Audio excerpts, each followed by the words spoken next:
Hello, it's Jason Thompson of Emergency Products and Research. I'm here with at Assateague National Seashore in Maryland, doing a segment on the improved traction device.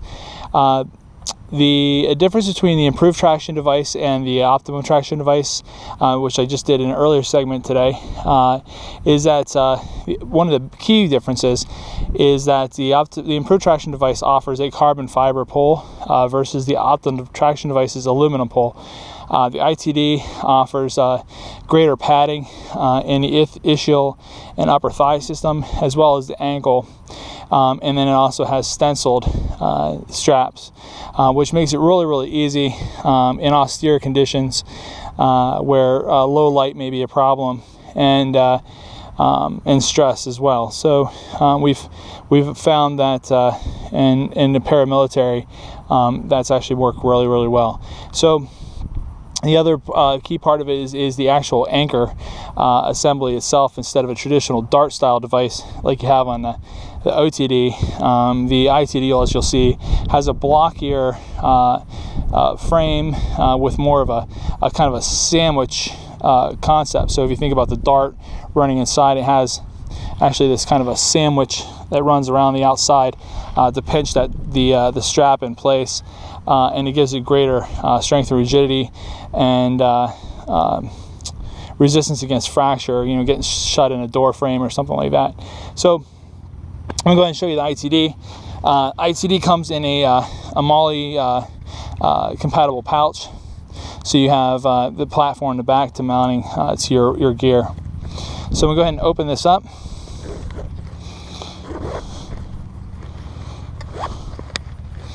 And as I mentioned, we have a carbon fiber pole.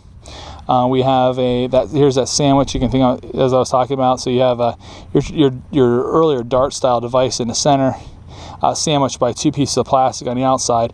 So it gives it a good grip on the actual part that goes over the dart itself.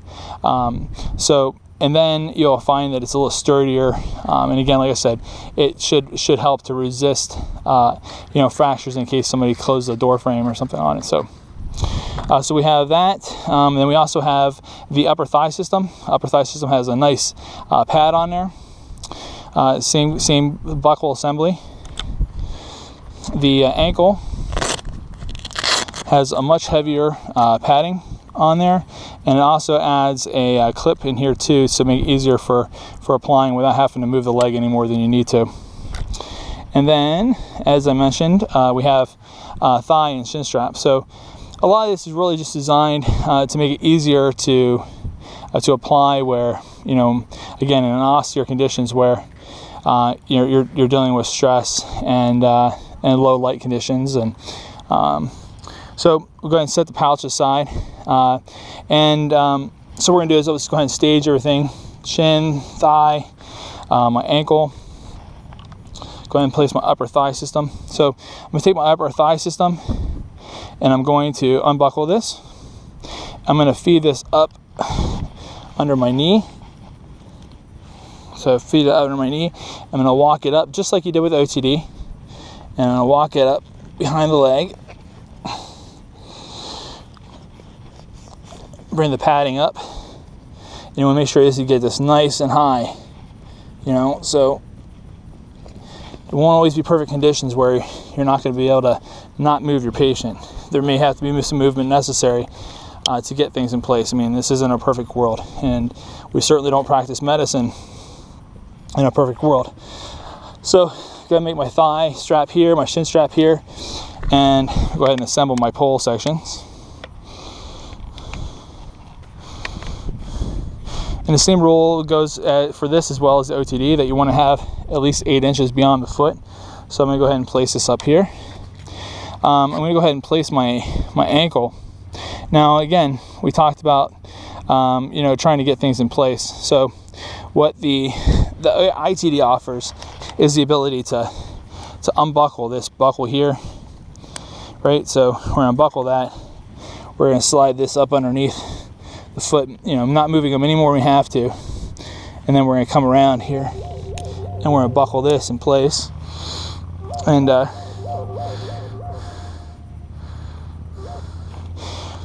again, interruptions, right? Can't avoid them. This is real stuff. So go ahead and go up around the ankle, and just like we talked about in the OTD, make sure this is nice and snug here. And we're going to take our yellow tab, pull that out as far as we can. Got our leg here. We've got our section so that we're 8 inches beyond, and we're going to just load that up here. And again, this is one of those things where it takes some practice. It's not perfect. You're not going to get it the first time, but just slide that over the dart like that. You're going to go in between the it's best sometimes to make sure you push that up in here. Make sure it's good and not through this little tab from just using it over and over and over again for training. Sometimes it gets a little compression on there, so iron that out. And then so just go ahead and feed that in there like that, and you can see now, remember that sandwich I was talking about? So there's your, let's talk about your piece of meat, slice of bread, and a little bit of mustard in between, right? So it's all nice and tight in there now. You don't have to worry about that going anywhere. So we'll go ahead and set that aside, snug that down a little bit. Just get this little strap out of the way. Now I'm going to come up here. I'm going to load my top section into the upper thigh. There we go. So the upper thigh system's loaded. I'm going to take my my knee strap. I'm going to go underneath, line this up here with my knee. Go up underneath my knee. I'm going to pull that nice and tight. So we're trying to, again, like with the OTD, you're trying to keep everything in line with the leg. Now, also just through practice, understanding why we put the straps on here. The straps are only on here to keep the pull from bowing away from the leg. So I go ahead and put my straps on before I do my traction. And again, my fracture's here. So I'm going to go ahead and go up the leg, and you walk that up under here, and then come up high. There you go. So it's pulling that nice and tight against the leg. And now I'm going to come down here, recheck PMS. I've got good pulses, good motor with pain. I still have some diminished sensory. All right, so now I'm gonna go ahead and I'm gonna apply traction. Make sure my my trainer is reloaded here. There you go. My spring's all set. I've got this set at 200 pounds. So I wish you could visualize it better, and maybe I'll try and stay on it.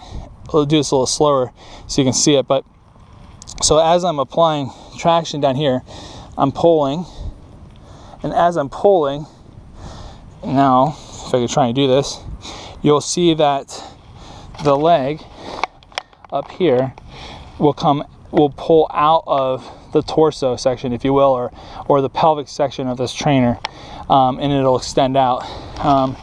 So I'll try and keep that on there if I can as I'm applying traction here. So, and if you see it, there you go. You see the leg extending out. And I'm going to apply, it's a 200-pound patient, so I'm going to apply 15 pounds of traction. And again, for those who've never done it, and on a trainer, on a real patient, you'll know that it's, having a traction device like this makes it a lot easier than some other devices. But it still takes some muscle memory. It still takes some experience, and it definitely takes a little bit of energy to pull that. But either way, this is the ITD. I hope that you've enjoyed that, and you understand the difference between the ITD and the OTD. And what's nice too, I talked about it in the OTD video, and you can see it there. Let's take time. I'll show it to you now. So this is an instant splint, vacuum splint. So what we do is we take this now, and the idea is trying to make sure that we've got traction in place, we've got splinting, if you will, but we're not completely immobilized. there's still the ability to bump into the leg and cause additional pain. And we can also better control swelling with a little bit of additional work here. So what I'll do is I'm going to take this, I'm going to lift the leg up, I'm going to slide my vacuum splint under, I'm going to bring this up as high as I can, undo these straps here, I'm going to come around,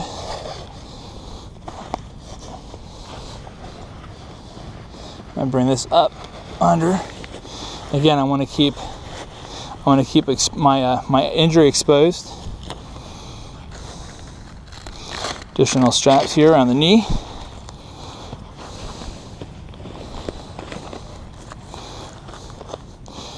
And you can see this is taking one heck of a toll on my gloves. So Velcro can be a friend and can also be your enemy. So go ahead and lift this up. Again, we're trying not to lift anymore. We have to, but like we've talked about it, you know, in a real world setting, you know, you're going to have to do some things. You know, unfortunately, they cause pain. But you try to minimize it as much as you possibly can. But reality is you're going to, and you hate to do it, but in order to get your job done, sometimes it has to happen. So, but you try to minimize movement as much as you possibly can. So now we've got the leg, the splints in place.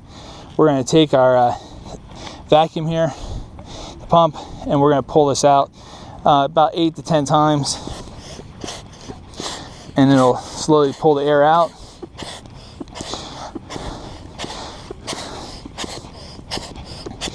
There you go. So at this point, go ahead and pull it out, put my tab in there. I now have good exposure. I can continuously pack ice packs in here. I can monitor PMS and continue my reassessment. It's a nice package. I mean, we have a lot going on here, and it looks busy, but you now have a very stabilized, fully immobilized leg. Again, we talk about, you know, we have to be cautious of the fact that the pole sections on ITD and OTD do extend beyond the foot. We just have to be conscious of that. Make sure that we're planning ahead, especially with aeromedical and tight space transports. So anyway, thank you very much. I hope this was helpful, and I will be back with the Mustang.